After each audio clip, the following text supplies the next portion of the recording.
आप सभी का स्वागत है आज के अकाउंटिंग सेशन में। और जैसा कि आपको बताया गया था कि जो आज का टॉपिक है आपका वो है trial balance with entry of GST and TDS. इसलिए के लिए हमारे साथ सीए विजेंद्र सर जुड़ चुके हैं। बिना समय गवाए मैं इनवाइट करना चाहूंगा अ, राधा आर्या को for the of today's resource person leading person. Over to you please. Good evening, everyone.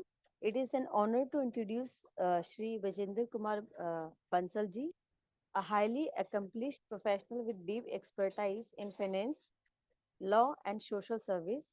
He completed his schooling from Government Boys Senior Secondary School, Badli, Haryana, graduated in commerce from West College, Rohtak, and became a chartered accountant in 2004. He is also an information system auditor 2011 and has been running his practice GMB and Associates in Delhi. Adding to his qualification, he completed his LLB in 2021 and actively serves as the Vice President of Ekal Shri Hari Jhandewalan Vibhag in Delhi. Thank you. It's over to you, Abhishek ji. So thank you, Radha. I'll request sir to start the session.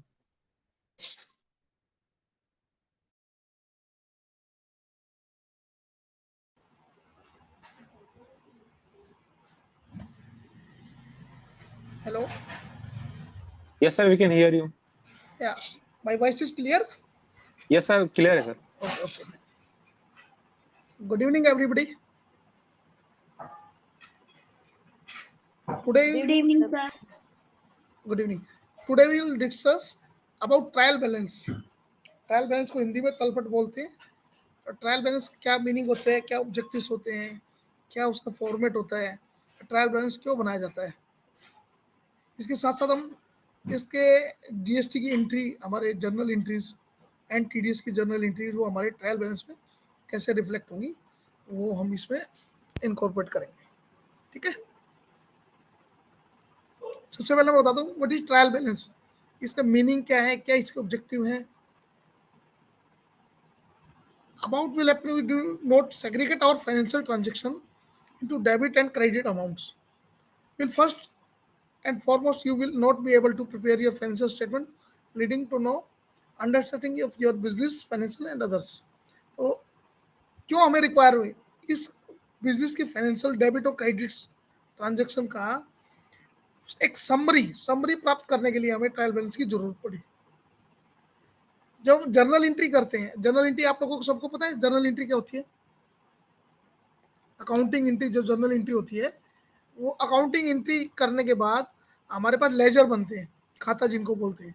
वो खातों के जो closing balance होते हैं year and में, एक हमारे पास एक कट ऑफ डेट होती है कि ईयर एंड में जैसे 31 मार्च 25 को हमारे फाइनेंशियल क्लोज हो गए, तो वो लेजर बैलेंस के जो क्लोजिंग बैलेंस है वो डेबिट है, क्रेडिट है, हमारे P&L से रिलेटेड है, बैलेंस शीट से रिलेटेड है, कहाँ पे जाएंगे, इसके लिए हमें ट्रायल बैलेंस की तलपट की जरूरत पड़ती है। ठीक है। ट्रायल बैलेंस से हमें ये पता लगता है हमें क्या लेना है, क्या देना है, क्या हमारा खर्च हुआ, क्या हमारी कमाई हुई। नहीं पता होगा तो लेखा जोखा बनाने का हमारा कोई फायदा नहीं है। इसका मुख्य उद्देश्य, इसका मेन ऑब्जेक्ट ये है कि फाइनेंशियल ट्रांजैक्शन को एक समराइज करना।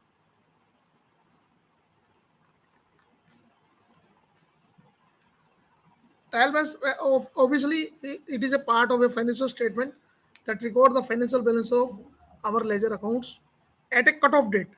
Cut-off date, it may be quarter end, यानी suppose करो फर्स्ट क्वार्टर हमारा जनवरी टू मार्च है, quarter and.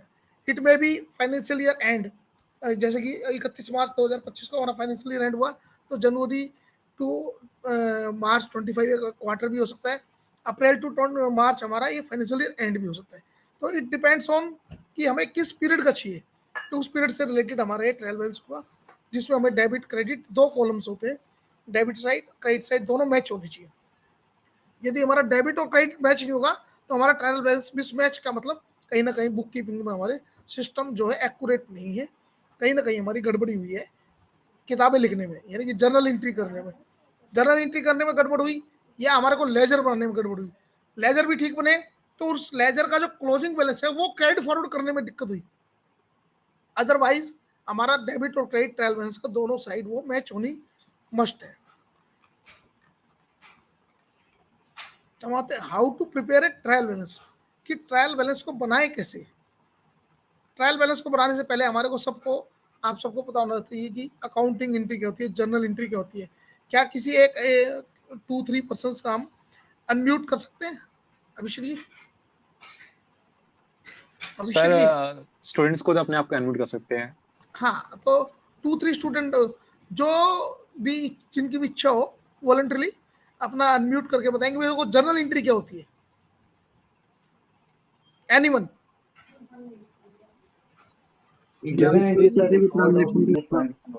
Anyone, one by one, one ये Nisha Chaudhary, please tell me what is journal entry. Mister Dilip, anyone को? सर जर्नल एंट्री में हम अपनी डेली ट्रांजैक्शन रिकॉर्ड करते हैं ठीक और है, उसके दो साइड होते हैं, एक डेबिट और एक क्रेडिट। ठीक है। सपोज करो मैं एक एग्जांपल लेता हूँ, मैंने नई नई शॉप खोली, उसके अंदर मैंने 10,000 रुपीज का गुड्स परचेज किया ऑन क्रेडिट, इसकी जर्नल एंट्री क्या होगी?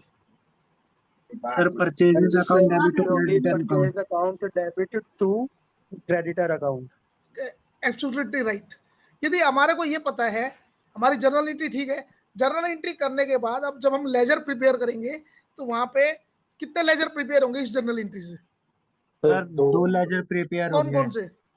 सर, एक तो होगा स्टॉक्स अकाउंट का, गुड्स का होगा परचेज अकाउंट, और दूसरा होगा क्रेडिटर अकाउंट। इसमें स्टॉक अकाउंट नहीं होता, इसमें परचेज अकाउंट और क्रेडिटर्स अकाउंट। ठीक है, अब नेक्स्ट स्टेप पे आते हैं। अब हमने परचेज तो कर लिया, परचेज करने के बाद क्या करेंगे? हम सेल करेंगे। जब सेल करेंगे तो दीपक 531 जो है वो पता है मेरे को कि सेल की एंट्री क्या होगी? सर सेल की एंट्री होगी debtor account debit to sales account. Absolutely right.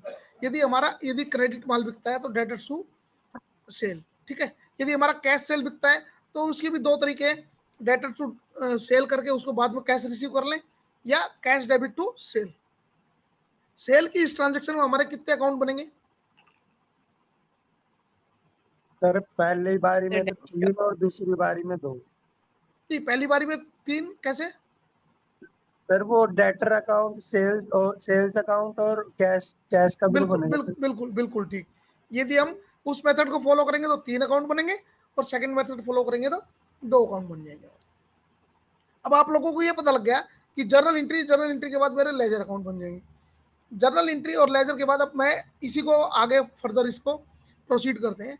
अब सेल जब होगी, सेल भी मैंने मान लिया 80,000 की उधार सेल कर दी, उधार समझते ना, क्रेडिट।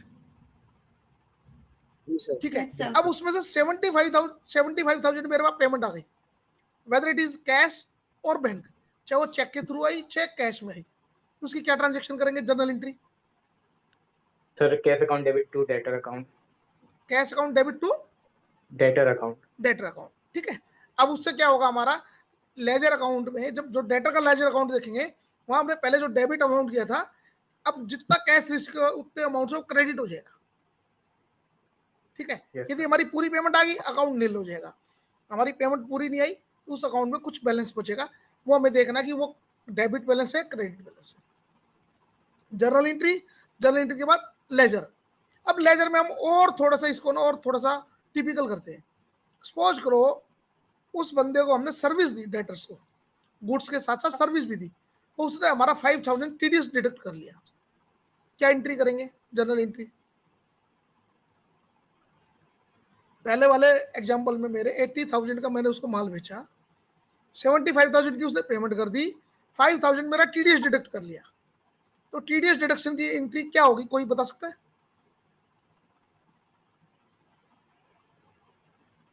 एनीवन? अमित, दीपक, दिलीप, कोई?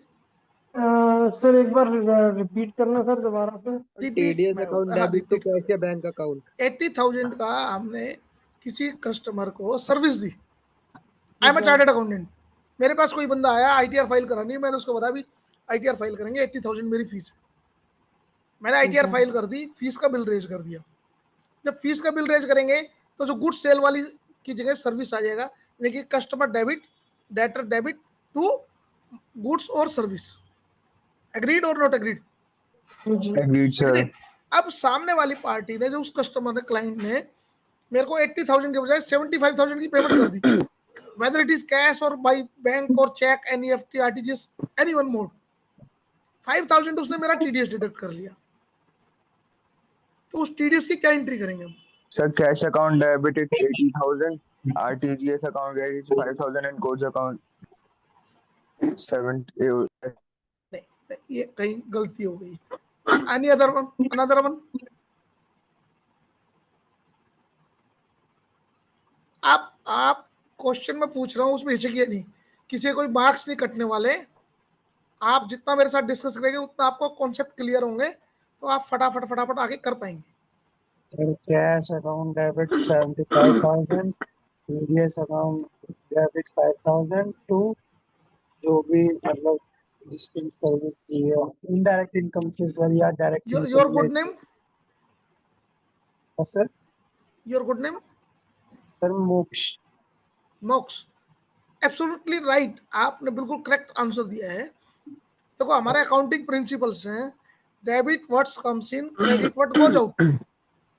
डेबिट व्हाट्स कम्स इन, हमारे पास क्या क्या आ रहा है?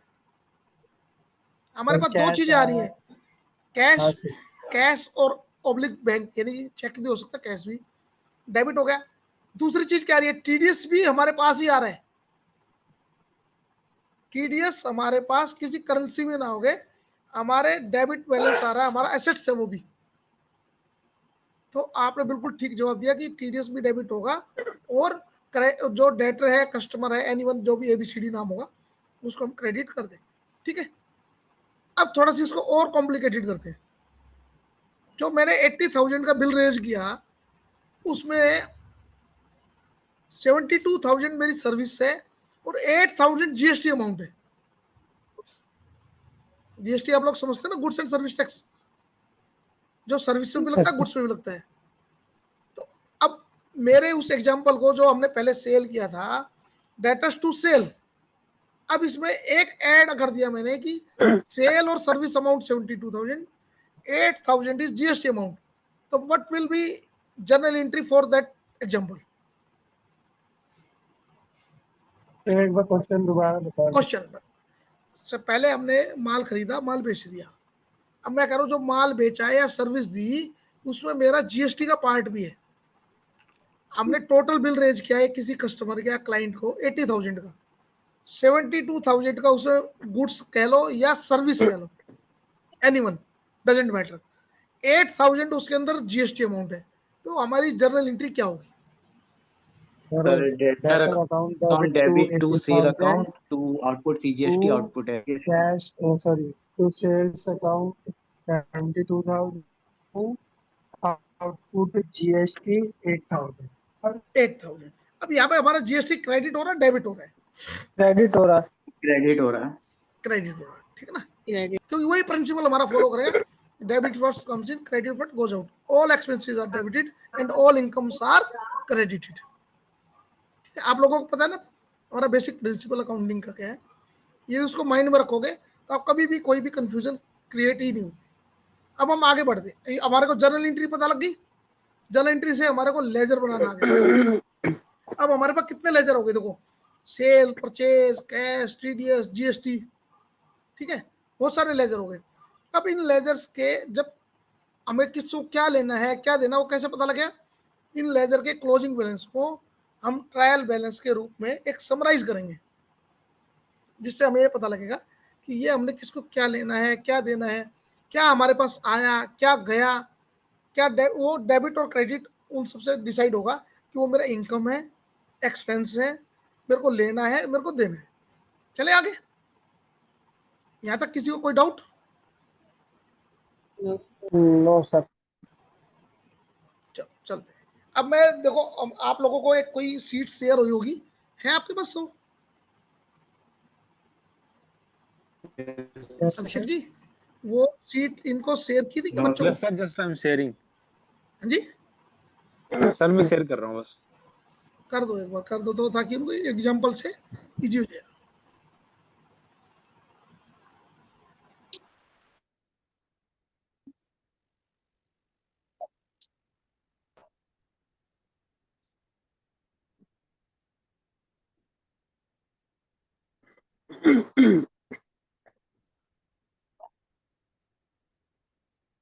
इसके पेज नंबर 3 पे आ जाओ।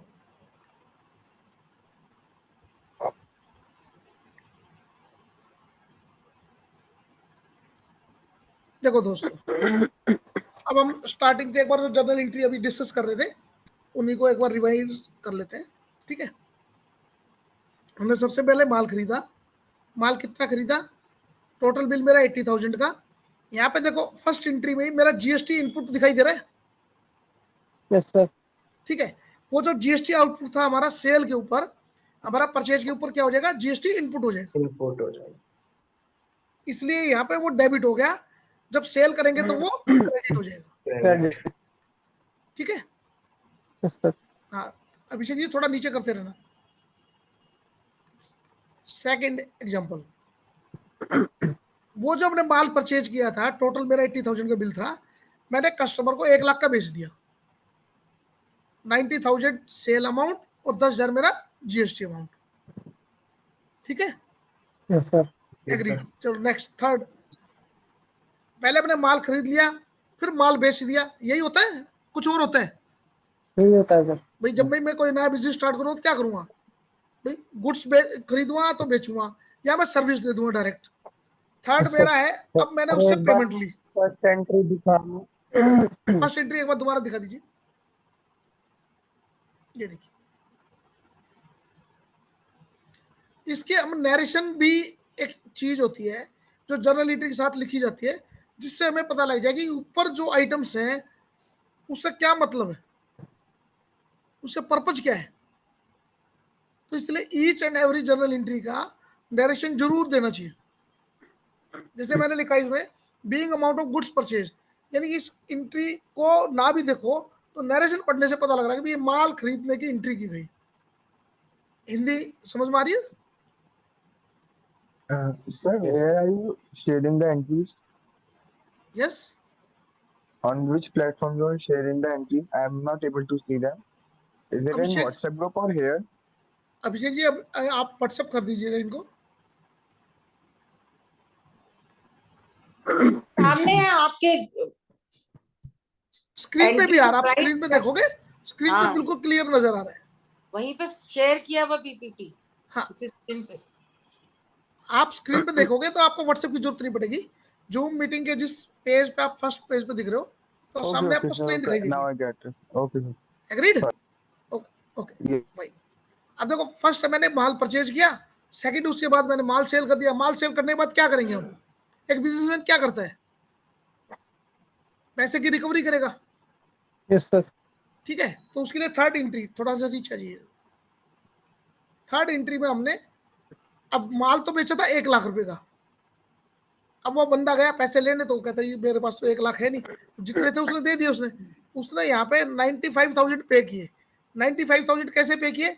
90,000 तो कैश दे दिया, 5,000 रुपये उसने मेरा टीडीएस काट लिया। 95,000 कस्टमर की टोटल पेमेंट आ गई। तो इस जर्नल एंट्री से आपको पता लग रहा है क्या क्या इसका क्या मीनिंग है?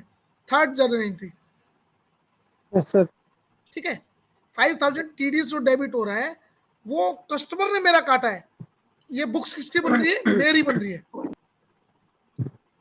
ठीक है, यही यही यदि रिवर्सल होता, कस्टमर अपनी बुक्स बना रहा होता, वहां पे क्या एंट्री करता? थर्ड एंट्री को, ये मेरी बुक्स में एंट्री हो रही है, मेरे कस्टमर के यहाँ क्या एंट्री करेगा?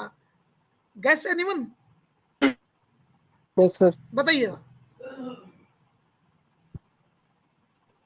Sir debtor debit cash and TDS credit. नहीं, आप यहाँ थोड़ा सा मिस्टेक करके उस, जब कस्टमर अकाउंट पे, कस्टमर एंड पे देखेंगे तो उसका सप्लायर हो जाएगा, क्रेडिटर्स हो जाएगा, ना कि डेटर बचेगा। सर क्रेडिट अकाउंट डेबिट हाँ, to cash account to TDS account. Yes absolutely right. तो इससे आपको कॉन्सेप्ट क्लियर हो रहे हैं? फिर मैं, मेरे को ये भी पता होना चाहिए बुक्स किसकी बना रहा हूँ। मैं सेल का बिल तो मेरे पास है, पता लगे कि मेरा सेल का बिल मैंने काटा है, और आप कस्टमर एंड पे जाकर परचेज की एंट्री करने के बजाय सेल की एंट्री डाल दो। सपोज करो अभिषेक चौधरी मेरे अकाउंट्स भी लिख रहा है और मेरे कस्टमर के अकाउंट्स भी लिख रहा है, तो अभिषेक को ये पता ना लग चाहिए वो किसकी अकाउंटिंग कर रहे हैं, किसका सेल किसके लिए परचेज होगा और किसका परचेज बिल किसके लिए सेल होगा। यदि वहां पे कहीं गड़बड़ हुई तो सारा अकाउंटिंग का पचड़ा हो जाएगा। ठीक है, तो जब भी हम अकाउंटिंग एंट्री करें तो मेरे को पता होना चाहिए कि ये बिल इनवाइस जो है परचेज का सेल का ये किस पार्टी के लिए है और मैं किसकी अकाउंटिंग कर रहा हूँ।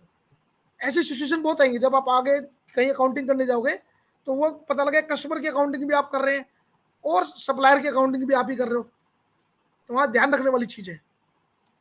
नेक्स्ट फोर्थ एंट्री माँ जी,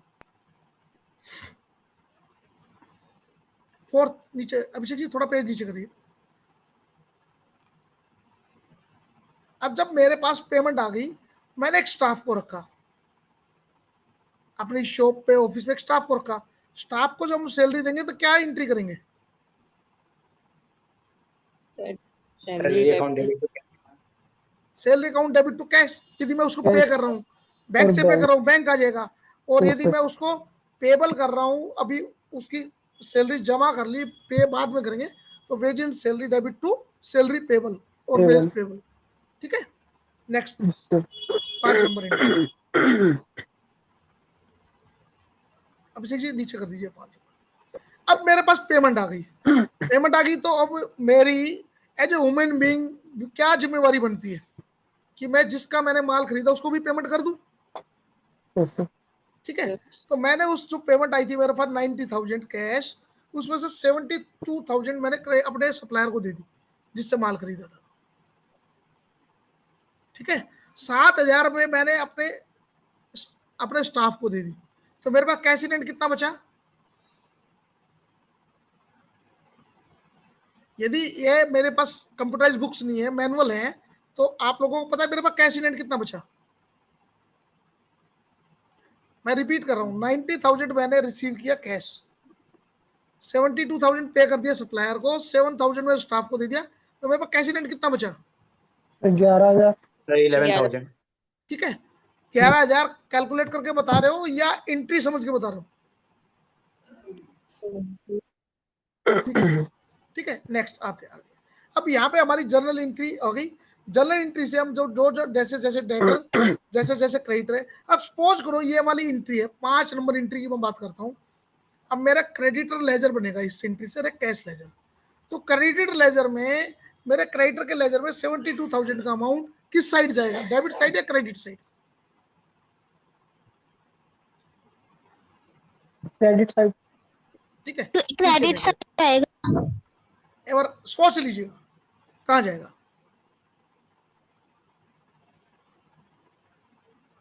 इसका मैं यदि लेजर बनाने को दूं तो मेरे क्रेडिटर के यहाँ 72,000 का अमाउंट कहाँ पे दिखाई देगा, डेबिट में या क्रेडिट में?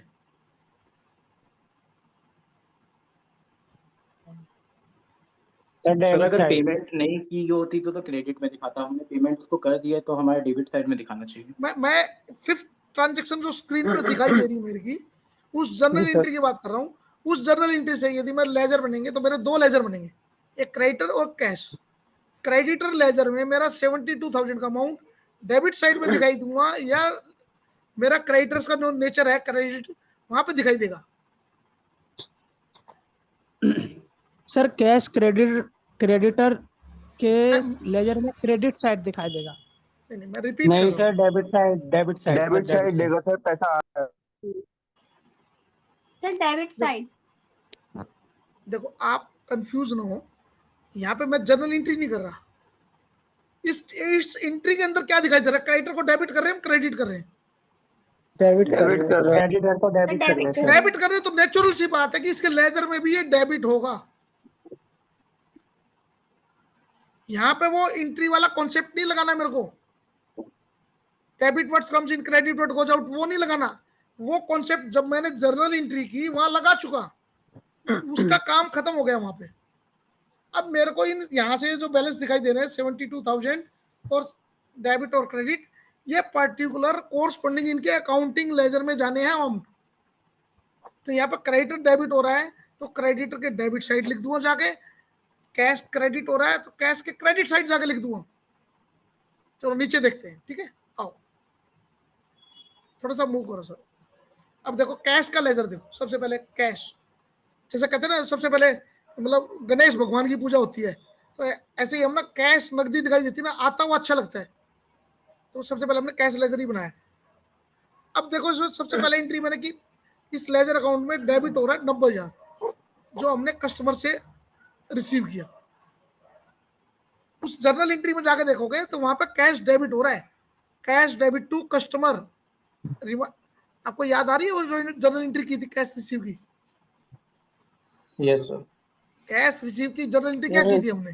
Cash debit 90,000, 5,000 TDS, to debtors 95,000। तो वहां पर कैश डेबिट हो रहा था, क्रेडिट हो रहा था? सर डेबिट हो रहा डेबिट हो रहा डेबिट हो रहा डेबिट हो रहा था, तो कैश अकाउंट में हम उठा के डेबिट में लिख देंगे 90,000।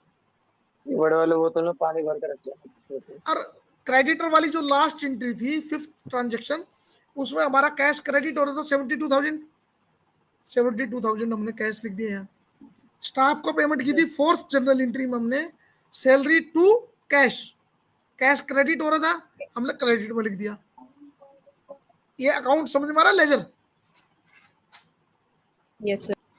Yes sir. भाई टैली में एंट्री करोगे, टैली तो पता बना के दे देता है अपने आप, पर टैली क्यों उठा रहा है, कहां से उठा रहा है, ये आपको पता होना चाहिए। टैली कोई इनपुट तो दे दिया आपने, आउटपुट कोई गलत तो नहीं दे रहा, वो आपको पता होना चाहिए कि वो प्रोसेस करके मेरे को जो रिजल्ट दे रहा है, वो जो रिजल्ट आउटपुट रिजल्ट मेरे लिए ठीक है कि गलत है। इसके लिए आपको कॉमन अंडरस्टैंडिंग होनी चाहिए कि मेरी जर्नल एंट्री क्या होगी, मेरा लेजर क्या बनेगा, वो लेजर से मेरा ट्रायल बैलेंस क्या बनेगा। उसका बेनिफिट जब ये जब आपके कॉन्सेप्ट क्लियर होंगे। ठीक है, आगे बढ़ते हैं। नेक्स्ट सर, नीचे कर दीजिए थोड़ा। कैश के बाद मेरा क्रेडिटर अकाउंट हमने यहाँ पे दिया। क्रेडिटर अकाउंट में भी उस परचेज वाली एंट्री में देखोगे होगा, परचेज डेबिट टू सप्लायर, तो सप्लायर क्रेडिट हो रहा है उस एंट्री में, तो मैंने परचेज से यहाँ उसको 80,000 से क्रेडिट कर दिया, जितनी पेमेंट करी वो डेबिट आ गया, बाकी बैलेंस उसका बच गया। ऐसे हम जितने भी ट्रांजेक्शन हमारी लेजर में जनरल एंट्री में हुई, उन सबसे हम सबके कोरस्पॉन्डिंग लेजर में अमाउंट पोस्ट करते चले जाएंगे, एक एक टिक करेंगे, एक एक पोस्ट करेंगे, ताकि हमारा मिसमैच ना हो। जर्नल एंट्री हो, चाहे मेरा लेजर अकाउंट हो, चाहे मेरा ट्रायल बैलेंस हो, वहां पे मेरा डेबिट और क्रेडिट दोनों का मैच होना बहुत जरूरी है। यदि कहीं भी मिसमैच आ रहा है तो इसका मतलब कहीं ना कहीं गड़बड़ है। आगे जाते सब, जैसे मैंने 3, 4, 5, अब ये जीएसटी लेजर भी बनाया। जीएसटी लेजर पे आ जाओ सर, 4 नंबर। ठीक है, जीएसटी लेजर में देखो, जो हमने डेटर्स को गुड्स सेल किया था उसमें था जीएसटी का अमाउंट क्रेडिट 10,000। सप्लायर से जब उन्होंने माल खरीदा था वहां पे 8,000 इनपुट था मेरा, 2,000 मेरा ये पेबल होगा या मेरा रिसीवेबल होगा। अब इस लेजर से मेरे को देख के बताओ, कौन बता सकता है? सब पेबल है। पेबल कैसे है? सर हमारा इनपुट 8,000 है और आउटपुट हमारा 10,000 है, तो पेबल है। इनपुट में 12,000 कर दूं और आउटपुट 10,000 कर दूं तो सर फिर हमारा रिसीवेबल होगा। ठीक है, देखो अब आप ना इनपुट आउटपुट को भूल जाओ, आप इस लेजर को देखो। 4 नंबर लेजर में क्या दिखाई दे रहा है? क्रेडिट साइड मेरी 10,000 है, डेबिट साइड मेरी 8,000 है। तो मेरा जब क्रेडिट अमाउंट किसी लेजर का आता है तो वो दो ही चीजों में आता है, या तो मेरी लायबिलिटी होगी या मेरी इनकम होगी। ठीक है, लेजर का बैलेंस जब मेरा क्रेडिट होगा तो क्या उसका उसका रिजल्ट क्या निकलेगा? या तो मेरी इनकम साइड होगी या मेरी लायबिलिटी साइड होगी। और डेबिट साइड होगी तो क्या होगा? रिवर्सल, लायबिलिटी है तो मेरी एसेट्स बन जाएगी और इनकम है तो मेरा एक्सपेंस हो जाएगा। ठीक है, इसका समझने का क्या फायदा होगा कि ये इससे मेरे को ये पता लगेगा कि मेरा क्रेडिट बैलेंस डेबिट बैलेंस है, एक्सपेंस है, इनकम है, लायबिलिटी है, एसेट्स है, कोरस्पॉन्डिंग वो मेरे प्रॉफिट एंड लॉस में जाएगा या मेरी बैलेंस शीट आइटम है। Are you understand my point? Yes sir. Yes sir. Next नीचे जाओ। अब जैसे मैंने ये जितने भी लेजर अकाउंट थे वो सारे लेजर यहाँ पे बना दिए, 5 6 7 8 जितने भी थे लेजर बनने के बाद अब ये हम करते हैं how to prepare a trial balance. ठीक है, अब इसमें आप पढ़ोगे लिखा मैंने firstly close all journal ledger. ये अभी तक जो हम लेजर 7 8 देख रहे थे वो क्या थे हमारे जर्नल लेजर। नीचे आ जाओ सर, इनको क्या बोलते हैं हम जनरल लेजर, अकाउंटिंग लेजर कह लो, जनरल लेजर कह लो, लेजर अकाउंट कह लो, कोई भी आप नाम दे सकते हो। वो खाता बेसिकली हमारे खाते बन गए, खाते बनने के बाद ये हमारे देखो क्लोजिंग बैलेंस निकल गए, ये जैसे ये क्लोजिंग बैलेंस निकल गया हमारे। नीचे आ जाओ सर, वो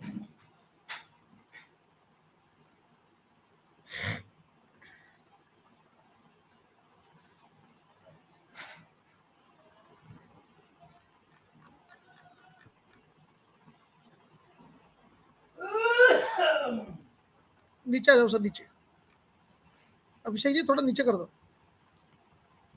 और नीचे कर दो। अब 8 7 8 नंबर पेज पर आ जाओ।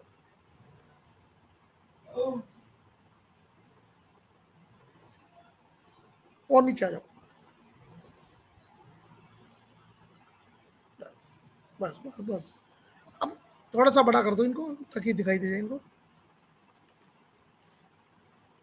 बाकी लोगों से रिक्वेस्ट है कि जो अपना माइक ऑन कर देते हैं कृपया से साइड रखें, आपके बैकग्राउंड से काफी नॉइज आ रही है, जो जरूरत है तब आप बोले।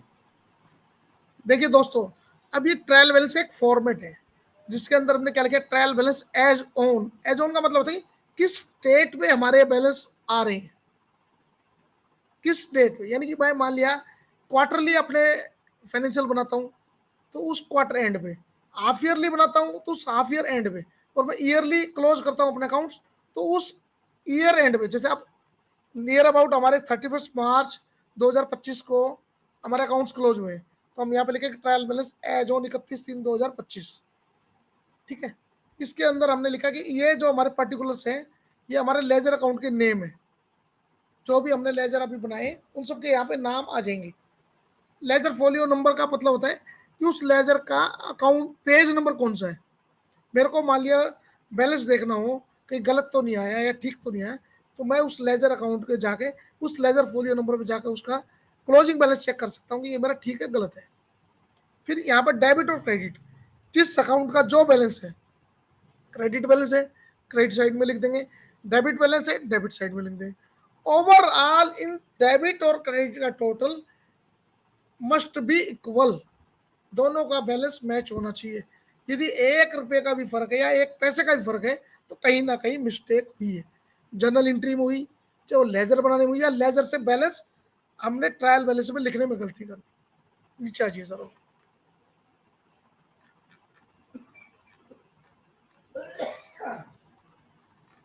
वो नीचे सर, नेक्स्ट पेज। ठीक है, अब ये देखो, ये जब नॉर्मली किसी को ये नहीं पता कि डेबिट है क्रेडिट है तो इस तरह से बैलेंस उतरेंगे, 8 अकाउंट से 8 के बैलेंस आ गए। अब मेरा कौन सा डेबिट जाना है कौन सा क्रेडिट जाना है मेरे को पता ही नहीं है, तो गड़बड़ हो जाएगी। तो मेरे को ये अपने लेजर अकाउंट से ये पता होना चाहिए कि कैश में मेरा बैलेंस डेबिट आ रहा था या क्रेडिट आ रहा था। क्रेडिटर का बैलेंस डेबिट आ रहा था क्रेडिट आ रहा था, डेटर्स का बैलेंस जो है क्रेडिट आ रहा था डेबिट आ रहा था, जीएसटी का बैलेंस, परचेज का, सैलरी का, सेल का, टीडीएस का, वो किस लेजर अकाउंट का क्लोजिंग बैलेंस डेबिट बैलेंस आ रहा है या क्रेडिट बैलेंस आ रहा है, जो आएगा वो मैंने ट्रायल बैलेंस में लिख देना। ऐसे आप मेंशन करोगे तो आपको पता होना बहुत जरूरी है कि मेरा ये किस हेड का बैलेंस है, क्रेडिट डेबिट, एक्सपेंसेस का है, इनकम का है, मेरी एसेट्स का है, लायबिलिटी का है। नेक्स्ट आजी सर, वो नीचे। अब ये हमारा परफेक्ट विद फिगर हमारा ट्रायल बैलेंस है, थोड़ा और नीचे कर दो सर। ठीक है, अब इसमें देखो, इसमें सारे बैलेंस जो जो हमने जर्नल एंट्री की, लेजर अकाउंट बनाए, वहां से ये सारे बैलेंस उठ के आ गए। यदि मेरे को कैश का बैलेंस देखना है तो 1 नंबर खाते पे जाकर मैं देख लूंगा। मेरे को सैलरी का खाता देखना है 6 नंबर खाते पे जाकर देख लूंगा कि मेरा सैलरी का बैलेंस क्या आ रहा है। मेरे को जीएसटी का देखना है 4 नंबर अकाउंट पे जाकर देख लूंगा कि मेरा जीएसटी का बैलेंस डेबिट है क्रेडिट है। यहाँ से मेरे को अब कोई मेरे को बताएगा कि यहाँ पे सेल जो 90,000 रुपये आ रही है, इसका क्या मतलब है?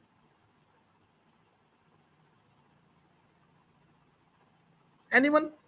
एक बार रिपीट करना क्वेश्चन। जो 7 नंबर लेजर का बैलेंस आ रहा है 90,000, वो मेरा डेबिट है, क्रेडिट है, और मेरा क्या होगा इस ट्रायल बैलेंस से? मेरे को क्या बेनिफिट मिलेगा ये 90,000 का? कहां पे जाएगी फिगर? क्रेडिट साइड पे। 90,000 ये स्क्रीन पे दिखाई दे रहा है, ये 90,000 का आगे कहां पे जाएगा बैलेंस? प्रॉफिट एंड लॉस में, प्रॉफिट लॉस में कहां पे जाएगा? Trading account in credit income side. Income side में। Yes, sir. ठीक है, क्योंकि मेरा क्रेडिट बैलेंस है तो मेरा इनकम साइड में जाएगा ये, और Yes, परचेज sir. मेरा एक्सपेंस साइड में चला जाएगा, डेबिट साइड में। ठीक है, Yes, sir. Sir trading account में नहीं जाएंगे पहले? तो एक ही बात है। ट्रेडिंग, अभी आप उसको ट्रेडिंग प्रॉफिट 2 टुकड़ों में डिवाइड करोगे तो ऊपर मेरा ट्रेडिंग में आ जाएगा, मेरा बिजनेस का मेन ऑपरेशनल वर्क होते हैं वो मेरे ट्रेडिंग में आ जाएंगे, नीचे एक्सपेंस है वो मेरे P&L में आ जाएंगे। अभी आप उसको नाम एक ही दे लो, ट्रेडिंग P&L कह लो या प्रॉफिट एंड लॉस कह लो। ठीक है, वो एलोबरेट करेंगे हम जब कभी नेक्स्ट मीटिंग होगी, तो उसमें ट्रेडिंग और P&L में क्या डिफरेंसेस है। ठीक है, अभी हम 2 ही चीज देख रहे हैं, P&L और बैलेंस शीट। तो ये मेरे P&L का पार्ट है, क्रेडिट साइड है इनकम में आ जाएगा, डेबिट साइड है मेरे एक्सपेंस में आ जाएगा। ठीक है, ऊपर ये 8,000 जो आ रहे हैं क्रेडिटर, ये कहां पे जाएंगे? 2 नंबर अकाउंट का बैलेंस P&L में, लायबिलिटी साइड में, बैलेंस शीट में जाता है क्रेडिट। नहीं, एक फर्स्ट जो बोल रहा था बंदा, दोबारा बताओ। सर बैलेंस शीट पे लेफ्ट साइड जाएंगे। बैलेंस और अभी और कोई P&L पे कर रहा था, P&L में लायबिलिटी साइड, लायबिलिटी साइड पे। P&L में लायबिलिटी साइड नहीं होती है। नहीं, बैलेंस शीट पे लायबिलिटी साइड। हाँ, बैलेंस शीट के लायबिलिटी साइड। अब वो आप लेफ्ट और राइट को कंफ्यूज ना हो, लायबिलिटी साइड और एसेट साइड याद रखो। Okay sir. क्योंकि हमारी टेक्निकल लैंग्वेज है, हम लेफ्ट और राइट छोटे बच्चों की तरह नहीं, 11th क्लास में नहीं, अब हम आगे बढ़ना है तो हम लायबिलिटी और एसेट्स को याद रखें। क्रेडिटर्स जो मेरे सप्लायर बैलेंस जो है, यदि क्रेडिट बैलेंस है तो मेरा लायबिलिटी है, पे करना है मेरे को। यदि मेरा डेबिट बैलेंस है तो एडवांस टू सप्लायर भी हो सकता है, तो वो कहाँ जाएगा? यही बैलेंस 8,000 मेरा यहाँ डेबिट साइड लिखा होता तो क्या होता? Advance to supplier asset side, assets. Agreed. ठीक है, यही सेम कॉन्सेप्ट डेटर्स पे अप्लाई है। डेबिट बैलेंस है, एसेट साइड में चला जाएगा। क्रेडिट बैलेंस है, एडवांस आ गया तो एडवांस फ्रॉम कस्टमर मेरा लायबिलिटी साइड आ जाएगा। जो भी मेरे को किसी को देना है वो मेरी लायबिलिटी है, वो मेरी क्रेडिट बैलेंस आएंगी। यदि जो भी मेरी एसेट्स हैं वो मेरी डेबिट बैलेंस होंगी, जो कि मेरे को लेनी होंगी वो मेरी बैलेंस शीट के एसेट साइड में आएंगी। जो भी मेरी प्रॉफिट एंड लॉस से रिलेटेड आइटम है, सैलरी है, परचेज है, डेबिट बैलेंस है, मेरे एक्सपेंस साइड में आ जाएंगी। सैलरी के अलावा मेरा सेल है या अदर कोई सर्विस इनकम है, वो जो मेरे को इनकम हो रही है, इनकम पार्ट मेरा प्रॉफिट एंड लॉस के क्रेडिट साइड, इनकम साइड पर आ जाएगा। एग्रीड? गलती से एक काम करते हैं हम, ये कैश अकाउंट का बैलेंस गलती से मान लिया 11,000 की जगह 1,100 रुपये लिख देते हम बैलेंस उतारने में, तो क्या होता है उससे? हमारा बैलेंस शीट मैच नहीं करती। बैलेंस शीट तो दूर की बात है, मेरा ट्रायल बैलेंस मैच कर जाएगा? नो। इससे क्या क्या इम्पैक्ट होंगे?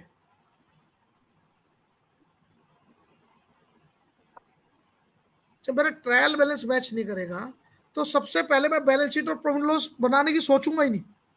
मैं सबसे पहले ढूंढूंगा भैया मेरा ट्रायल बैलेंस क्यों मैच नहीं हो रहा।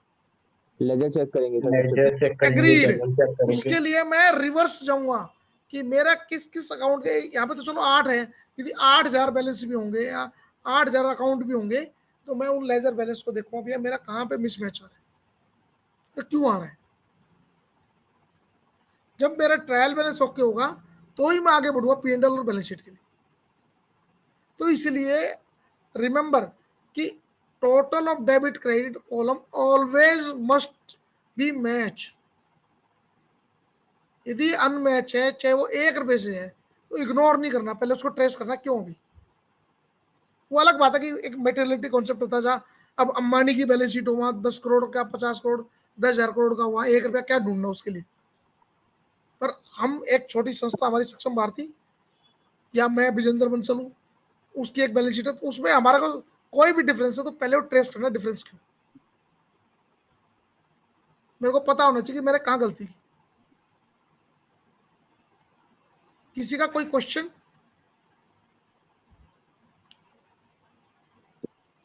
जर्नल एंट्री से रिलेटेड, लेजर अकाउंट से रिलेटेड, लेजर पोस्टिंग से रिलेटेड, लेजर से ट्रायल बैलेंस बनाने से रिलेटेड, ट्रायल बैलेंस के डेबिट क्रेडिट से रिलेटेड, ट्रायल बैलेंस से आगे फर्दर P&L और बैलेंस शीट बनाने से रिलेटेड, कोई भी क्वेश्चन अभी किसी के माइंड में है आप क्लियर कर लीजिए, उसमें सोचने की जरूरत नहीं है।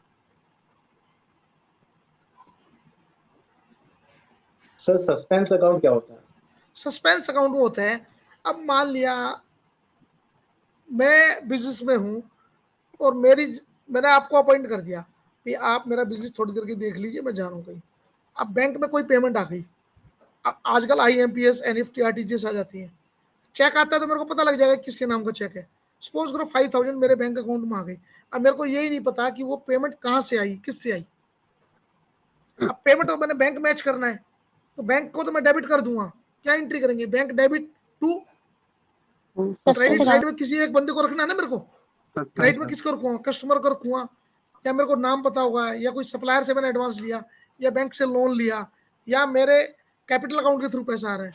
तो वो जो क्रेडिट साइड है जो मेरे को पता नहीं लग रही, तो कुछ टाइम के लिए फॉर द टाइमिंग मैं उसको सस्पेंस में रख देता हूँ। ऐसे ही रिवर्स भी हो सकता है, मान लिया मैंने किसी को पेमेंट कर दी, चेक काट दिया, और चेक तो काट दिया, पेमेंट भी हो गई, मैं चेक की काउंटर फाइल पे उसका नाम लिखना भूल गया, और बैंक जब बैंक स्टेटमेंट आई तो उसमें भी वो लिख तो रहा है कि 5,000 रुपये 17 अप्रैल 2025 को बैंक से डेबिट हो गए, इस चेक नंबर से हो गए, वो पर वहां नाम नहीं रिफ्लेक्ट हो रहा। उस इन दैट सिचुएशन हम क्या करेंगे, उस अमाउंट को for the timing suspense account में डाल देंगे, सस्पेंस अकाउंट को डेबिट कर देंगे, बैंक को क्रेडिट कर देंगे। अब मेरे को चेक नंबर तो पता है, चेक नंबर मैंने देखा अभी अपनी चेक की काउंटर फाइल से मैच कर रहा हूँ, पता लगा वहां भी नहीं लिखा, तो मैंने कहीं पर कोई और नोटिंग की होगी, या फिर उस अमाउंट को मैच करने के लिए कि मैंने किसको पेमेंट कर सकता हूँ, सप्लायर को की होगी, उतने अमाउंट को कोई बिल है मेरे पास, उन बिलों को देखेंगे, किसी का कोई बैलेंस खड़ा उतने अमाउंट का। अब जब कहीं भी कुछ नहीं पता लगता तो फिर भगवान भरोसे थोड़ा टाइम देके भैया आप सोचो कहाँ की वो पेमेंट, किसको की है, जो पता लग जाएगी तो उसको विद एविडेंस उस अमाउंट को सस्पेंस को ट्रांसफर कर देंगे, डेटर क्रेडिटर एक्सपेंस जहाँ भी वो जिस नेचर की है उस नेचर से रिलेटेड वो सस्पेंस क्लियर हो जाएगा। जब किसी चीज का नहीं पता होता तो उसको हम for the timing suspense account खोल के सस्पेंस अकाउंट में उसको एंट्री पोस्ट कर देते हैं। क्लियर और not clear? Yes sir clear.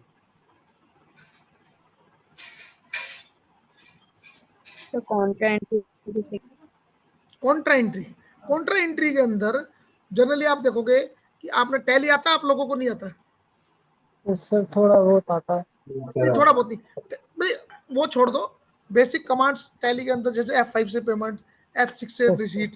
तो अब जब हमने पहली बार जब हमने माल खरीदा तो उसको क्या बोलते हैं, क्या एंट्री की हमने, परचेज की एंट्री, ठीक है। माल बेचा वो क्या एंट्री की, सेल की एंट्री की। जब माल बेच के हमने पेमेंट ली तो वो क्या एंट्री की, रिसीट की एंट्री। जब माल पेमेंट आने के बाद हमने पेमेंट की, चाहे स्टाफ को की चाहे सप्लायर को की, पेमेंट एंट्री। ऐसी एक जर्नल एंट्री जब TDS हमने काटा तो TDS डेबिट टू कस्टमर किया, वो जर्नल एंट्री थी, ठीक है। तो ये इन सबको में कहीं भी कैश और बैंक दोनों एक साथ नहीं आ रही किसी भी ट्रांजेक्शन में। जहां पे कैश और बैंक दोनों एक साथ आते हैं एक सिंगल ट्रांजेक्शन में, तो उसको कॉन्ट्रा एंट्री बोलते हैं।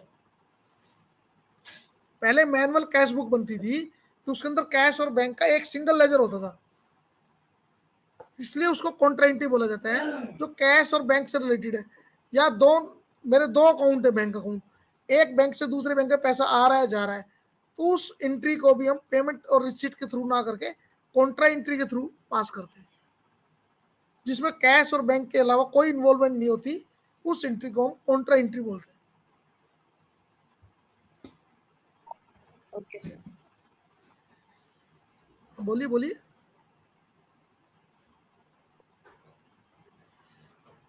बोलिए, माइंड में कोई भी क्वेश्चन हो छुपा के मत रखो, उजागर करो, उसको बाहर लाओ। सर मैं ये बोल रहा था कि जैसे कि एक चेक आया हुआ है तो उसका जैसे कि चेक तो डिपॉजिट होगा ना बैंक में, जैसे बैंक में डिपॉजिट हो गया तो उसका नंबर हमको पता नहीं है, मतलब भूल गए हम, तो उसको वो तो सस्पेंस में आ जाएगा, तो उसको कैसे एंट्री करेंगे? नहीं नहीं नहीं, आप चेक का आपको पता है, नंबर छोड़ दो, नंबर तो मेरा नरेशन में आएगा। मेरे को चेक पे नाम पता है, चेक आया तो मेरे पास नाम तो होगा ना किसके नाम का चेक आया। हाँ जी हाँ जी। तो फिर सस्पेंस में जाने का मतलब नहीं है ना। तो सर इसको एंट्री कैसे करेंगे? चेक नंबर तो चाहिए होगा ना सर। नहीं नहीं, एंट्री कैसे करेंगे, एंट्री का ही बता रहा हूँ मैं। चेक किस पार्टी से आया उस पार्टी को तो क्रेडिट कर देंगे, चेक किस मेरे बैंक अकाउंट में डिपॉजिट हो रहा उस बैंक अकाउंट को मैं डेबिट कर दूंगा। नीचे डायरेक्शन में लिख दूंगा being amount received from this party ABCD, जो भी ना वो लेजर में भी आगे ऊपर by cheque number, cheque number को ब्लैंक छोड़ दूंगा। जबकि जब, और दूसरी चीज आप ये कह ही नहीं सकते, जब मेरे पास चेक आया है तो चेक नंबर तो उसमें लिखा होता है। चेक के केस में तो मैं कह ही नहीं सकता कि चेक नंबर नहीं पता मेरे को। हाँ, एक सिचुएशन हो सकती है, जैसे मान लिया चेक आया अकाउंट्स डिपार्टमेंट के पास, अकाउंट्स डिपार्टमेंट ने विजेंद्र बंसल को बोला भैया ये जाके चेक जमा करा दो बैंक में। काउंटर फाइल भरी, काउंटर फाइल में वो चेक नंबर लिखना भूल गया और चेक जमा हो गया बैंक में, और बैंक स्टेटमेंट के अंदर भी चेक नंबर नहीं आ रहा। उस केस में मैं कह सकता हूँ कि मेरे को चेक नंबर नहीं पता लगा, मैं काउंटर फाइल से एंट्री कर रहा हूँ।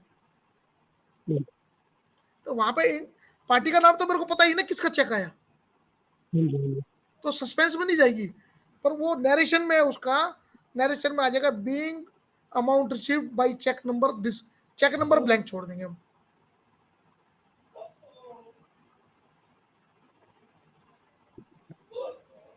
और बताइए।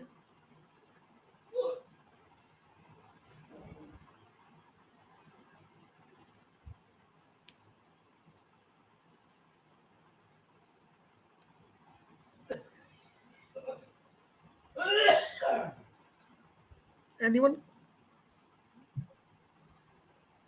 कोई और क्वेश्चन किसी के माइंड में? हाँ जी, ये सर बहुत ज्यादा टफ है करना, वो तो टफ है। टफ तो देखो, अब खाना खाते हैं हम तो वो भी टफ है, खाना खाने के लिए भी हमें मेहनत करनी पड़ती है, हाथ धोने पड़ेंगे, खाना उठा के मुंह तक ले जाना है। टफ कोई भी चीज टफ नहीं होती यदि हमारे अंदर यदि करने की इच्छा हो तो। और अकाउंटिंग तो इतनी इजी है, इससे इजी कोई सब्जेक्ट ही नहीं है। दो ही तो चीज सीखनी है आपको, डेबिट और क्रेडिट। अकाउंट्स में तो सही नहीं है जैसे। क्या चीज बताइए बताइए, जोर से बोलिए। नहीं सर, मैं कह रहा हूँ अकाउंट्स तो सही है मेरी, फिर भी जैसे अभी मैंने 12th के बोर्ड दिए तो मैं देखो अकाउंटिंग से इजी कोई सब्जेक्ट नहीं है, सिर्फ आपको दो ही चीज सीखनी है, डेबिट क्या होना, क्रेडिट क्या होना। सर सीखने वाला आसान लगता है कुछ भी चीज। नहीं देखो, किसी भी चीज को काम करने में टाइम लगेगा। अभी अकाउंटिंग आ गई तो कुछ और चीजें नहीं आएंगी, पहले जीएसटी नहीं होता था, वैट होता था, कुछ ना कुछ वो तो चेंजेस आएंगे, तो अपडेट तो रहना पड़ेगा। सर आप एक और मेरे को क्वेश्चन अब करेंगे? 2 मिनट का टाइम दो, एक उदाहरण दूं। अभी मेरे को याद आ गई, एक बुजुर्ग महिला को लेने यमराज जी आ गए। वो कहते चलो, कहती कहाँ चलूं, नरक लेके जाएगा स्वर्ग में लेके जाएगा। बोला नहीं सीधे भगवान के द्वार लेके जाऊंगा तेरे को। वो कहता अच्छा चल कोई बात नहीं, मेरी अंतिम इच्छा पूरी कर दे। बोली बोल। बोला मेरे को नरक भी दिखा दे और स्वर्ग भी दिखा दे। अब वो जब नरक में गई तो नरक में क्या देख रही है, खीर का बहुत बड़ा कढ़ाया समझते ना, कढ़ाया बहुत बड़ा बर्तन जिसमें खीर बन रही थी, और वहां पे जितने भी बंदे थे सारे भूखे मर रहे थे। उस बूढ़ी अम्मा ने पूछा भाई क्या बात है, खुशबू कहाँ से आ रही है? बोला वो कढ़ाई में खीर बन रही है, ड्राई फ्रूट डले हुए हैं, पर 30 फुट ऊंचा है, लाए कौन? तो इसलिए सारे भूखे मर रहे हैं। तो अब यमराज जी कहते भाई चलो अम्मा टाइम हो गया, चलो फटाफट चलो। वहां से वो स्वर्ग में चली गई। अब सड़क में भी फिर वही सीन, वहां पर जितने भी लोग थे ऐश कर रहे हैं, मजे कर रहे हैं, डांस गाना नाच आनंद ले रहे हैं, वहां पे वही कढ़ाया था, खीर बन रही थी। तो उसने वहां पे पूछा भी तुम क्यों खुश हो? खीर खा रहे मजे ले रहे, भगवान जी ने कढ़ाया दे रखा है। बोला तुम कैसे लाते हो खीर? बोला पास में जंगल है, बम्बू लाए, तोड़े, सीढ़ी बनाई, खीर लाई, खा ली। तो इसका मतलब स्वर्ग और नरक यहीं पे है। यदि मैंने मान लिया काम कर लिया तो मैंने खीर खा ली, मैं मजे में हूँ, मेरे लिए स्वर्ग है। और यदि मैं बैठ के सोचता रहूं अगर ज्योति कालरा मैडम या अभिषेक भाई आएंगे मेरे को दे जाएंगे, मैं खा लूंगा, तो मेरे लिए नरक ही है, मैं काम नहीं करूंगा। तो मेहनत तो हर चीज में करनी पड़ेगी, टफ कुछ नहीं है।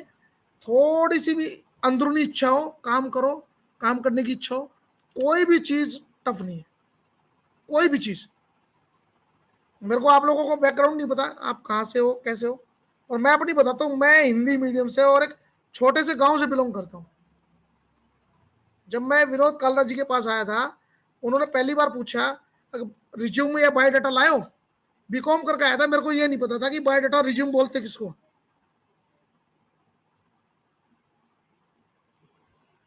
मैंने पूछा सर, पर मेरी अंदरूनी इच्छा थी, मैं कभी पीछे नहीं हटा।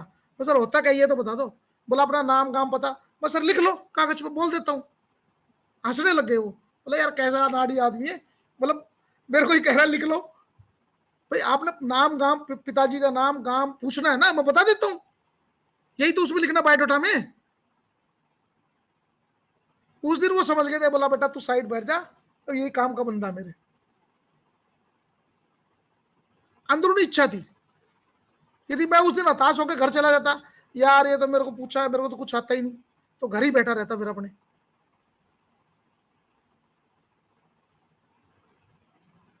तो हताश नहीं होना, आगे बढ़ना है। कोई नई चीज समझ में आती पूछो, एक बार पूछो, 2 बार पूछो, 10 बार पूछो, सामने वाला बनाई तो करेगा, वो नहीं बताएगा, कोई और बताएगा। पूछने से पीछे मत हटो, जिज्ञासा रखो हमेशा। सर आप अभी एक और एग्जांपल करवाओगे ट्रायल बैलेंस का? क्या कह रहे भैया? आप अभी एक और एग्जांपल करवाओगे सर ट्रायल बैलेंस का? नहीं, क्या मैं अभी भी समझा नहीं आपकी बात। मतलब सर आप एक और क्वेश्चन प्रैक्टिस कराओगे ट्रायल बैलेंस का? नहीं, आप कहोगे, आपको जरूरत है तो कर लेंगे, नहीं तो मेरे हिसाब से तो आप लोगों को इतना अच्छा क्लियर है तो जरूरत नहीं होनी चाहिए। नहीं क्लियर तो हो गया सर, लेकिन और भी बहुत सारी एंट्रीज होती है सर ट्रायल बैलेंस। नहीं वो तो मैंने एक शॉर्टकट मेथड में कुछ एक जो कॉमन लेजर थे ना वो डाले हैं। हाँ ये तो मतलब हाँ बेसिक हो गए, इम्पोर्टेंट जो बेसिक आप ऐसे ही है। अब सैलरी का है, सैलरी, वेजेस है, टेलीफोन है, इलेक्ट्रिसिटी है, एक्सपेंस है, जितने भी लेजर एक्सपेंस के हैं वो सारे डाल दो, ये 8 लेजर 80 लेजर बन जाएंगे। हाँ ये तो ठीक है। अब आजकल एमएसएमई कॉन्सेप्ट है, डेट्स में डाल दो MSME, non MSME, corporate, non corporate, individual, partnership firm, तो जितने बनाना चाहो उतने बन जाएंगे, तो जितने इलाबोरेट करना चाहोगे उतने हो जाएंगे। ये हमने सिर्फ बेसिक अमाउंट डाले।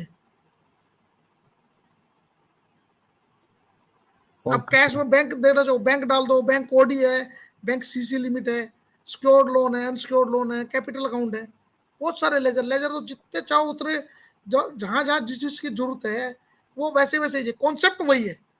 Debit what comes in, credit what goes out, all expenses are debited, all incomes are credited.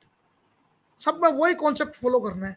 मेरी जर्नल एंट्री ठीक होंगी, मेरे लेजर ठीक बनेंगे, लेजर ठीक होंगे, मेरा ट्रायल बैलेंस ठीक बनेगा।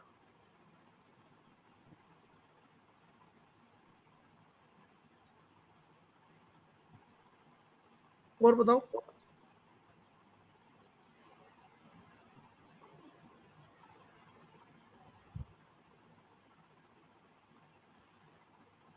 मेरा एक क्वेश्चन सर, मेरा एक हाँ क्वेश्चन है। बताइए प्लीज।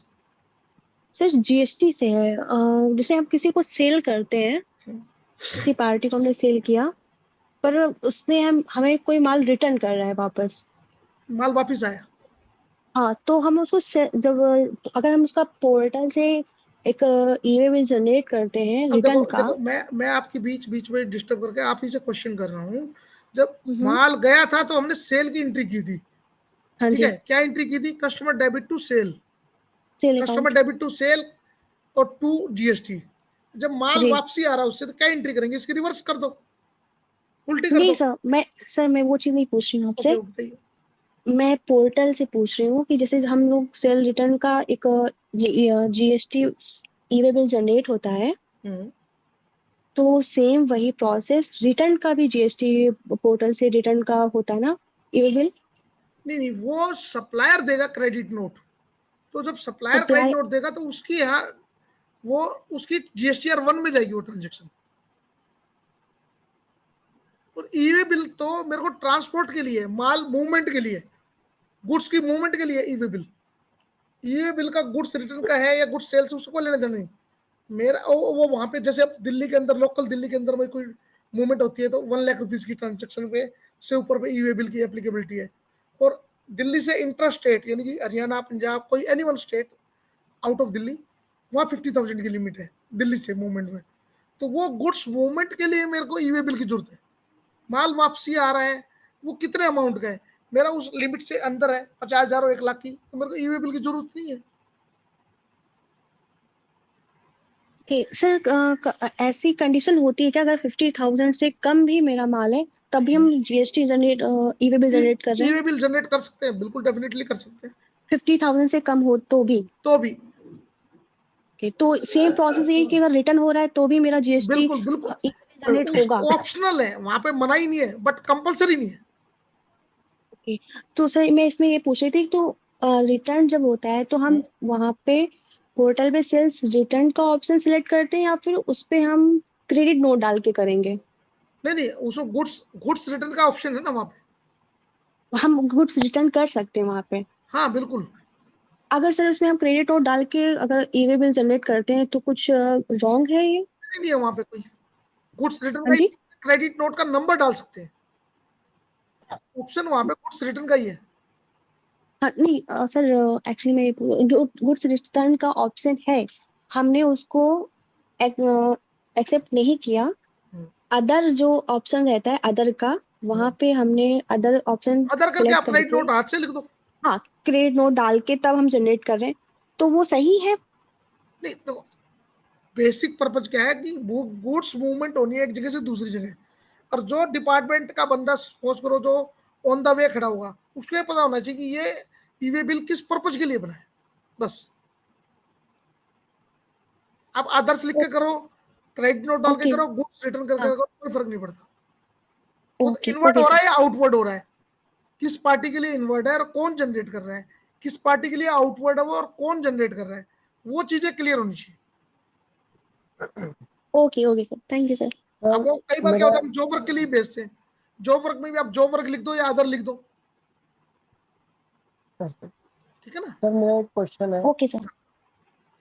सर कोई रेस्टोरेंट है, उसमें हम स्टॉक परचेज करते हैं, मतलब सामान परचेज करते हैं, खाने पीने का आइटम, वो यूज होता है कंज्यूमेबल स्टॉक में, हम उसको लेजर को क्रिएट कर रहे हैं कंज्यूमर स्टॉक नेम से, सर वो किसके अंडर बनेगा टैली में?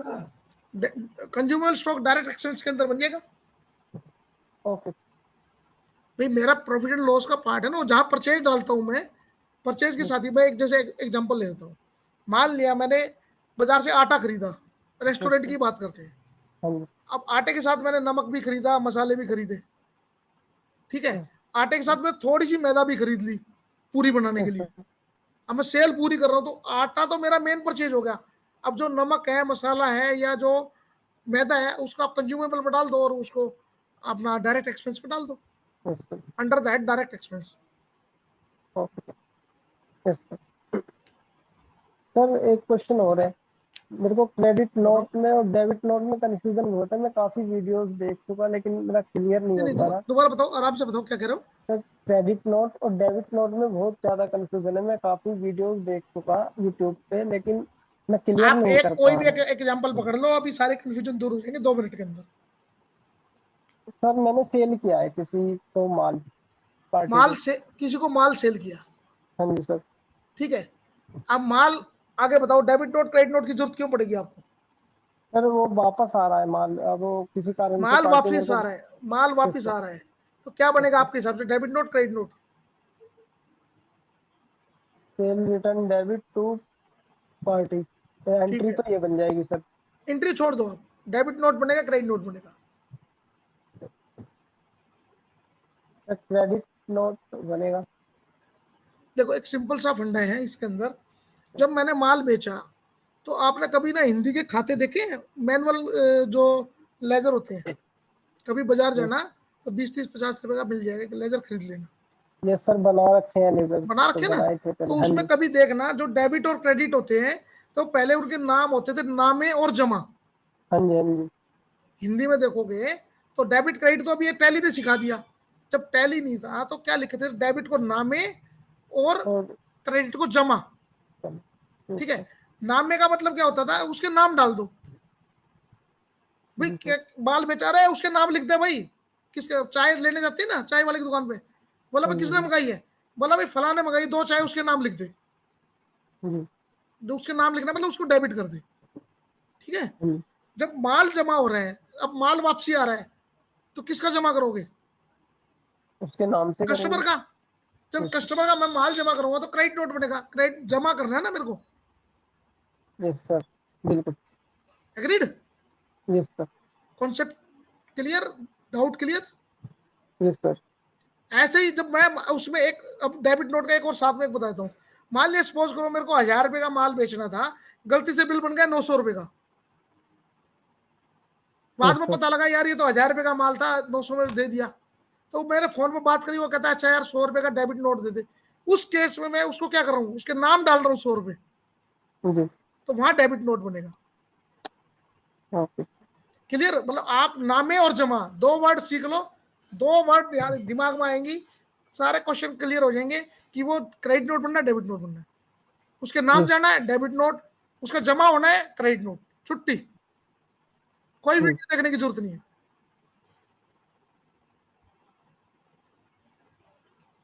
Yes sir. और बताओ सर, क्रेडिट नोट हमारे लिए होगा, उनके लिए भी वो क्रेडिट नोट ही होगा या नहीं, फिर? नहीं, जब मैं अपनी मैंने सबसे पहले आपको स्टार्टिंग के ही डेलिब्रेशन में बताया था कि मेरे को ये पता होना चाहिए मैं किताबें किसकी लिख रहा हूँ। जब मैं जिसकी किताबें लिख रहा हूँ उसके लिए क्रेडिट नोट है, तो जिसको दे रहा हूँ उसके लिए डेबिट नोट है। वो उल्टा है, मेरे लिए सेल है तो उसके लिए परचेज है। हाँ जी सर।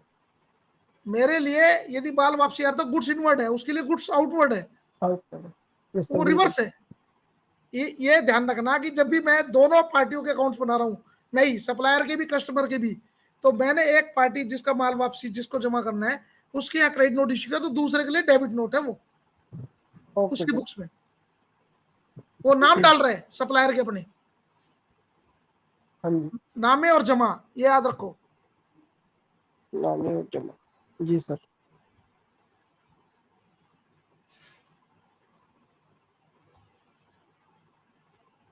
और किसी का कोई सवाल?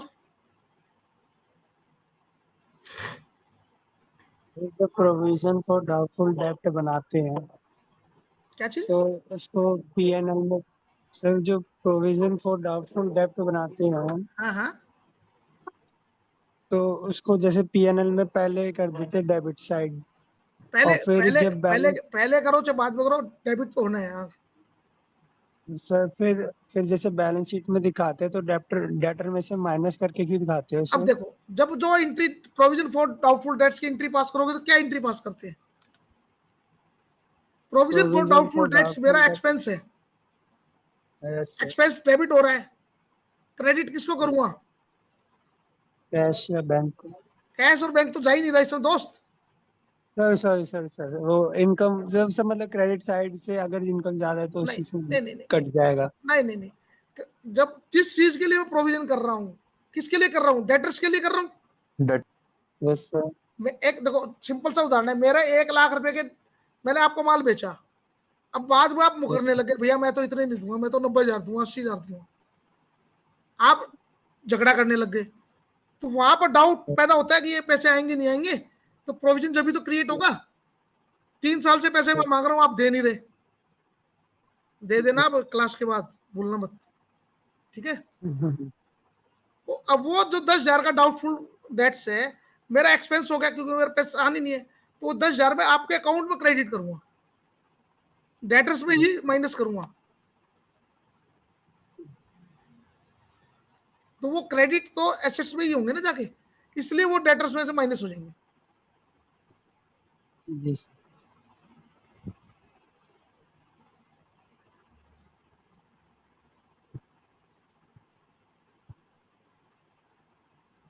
So I think we can wind up here if no more questions. So thank you, sir, for taking such an amazing class and answering each question. और now आप सभी रिक्वेस्ट करूंगा कि अपने कैमरा ऑन कर लीजिए ताकि हम फोटोज के साथ में रिकॉर्ड प्रोसेस के लिए।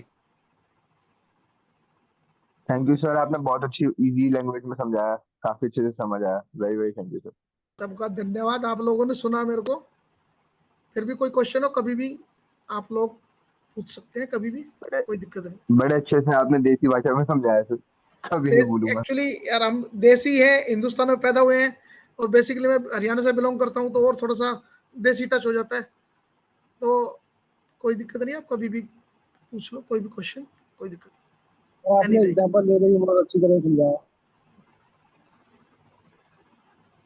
तो अब अटेंडेंस के लिए आपसे रिक्वेस्ट करूंगा अपने नाम अपने क्लास के नंबर के 3 डिजिट लिख के चैट बॉक्स में डाल दीजिए, और बाकी हम आगे बढ़ते हैं कंक्लूडिंग रिमार्क्स के लिए हमारे वाइस प्रेसिडेंट और सुहासिनी मैम की ओर। Please ma'am. Good evening everyone.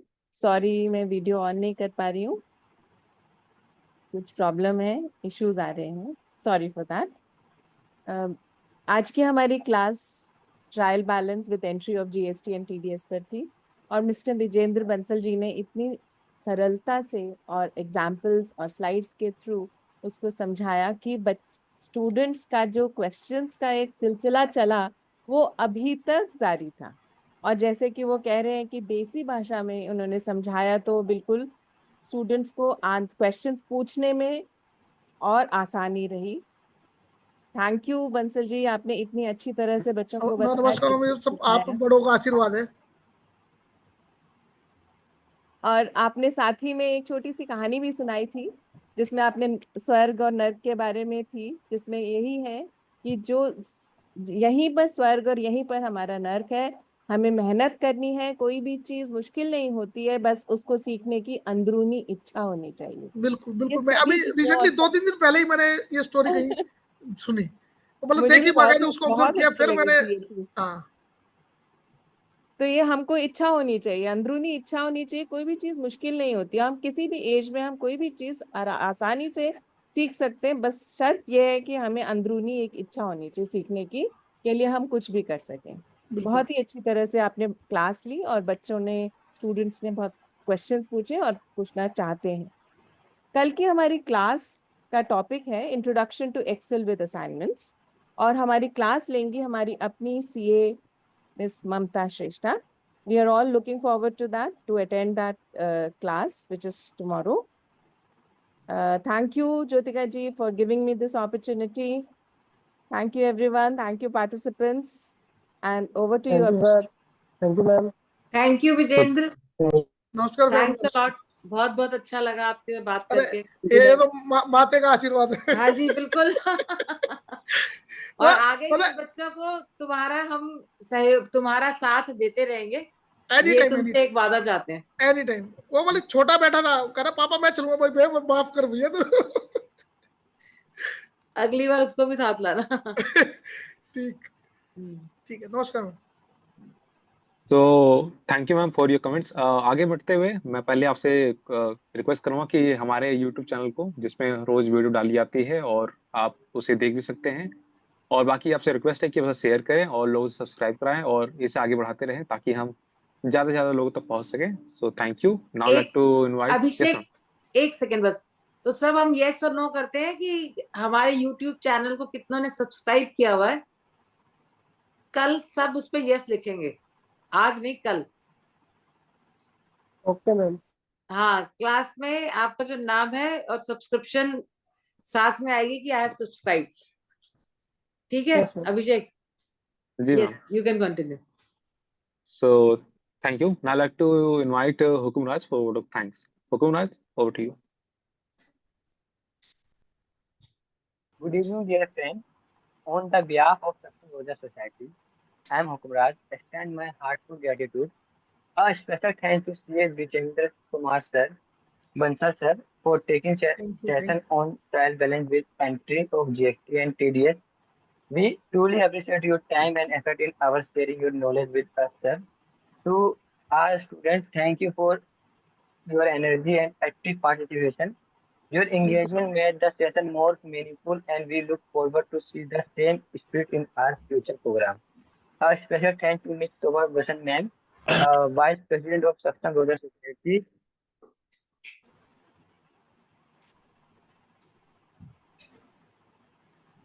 All the wonderful evening. Thank you. Over to you. So thanks Hokunaj. Now I have to request you can all leave the meeting and see you in the next session. Good night all of you. नमस्कार सबको नमस्कार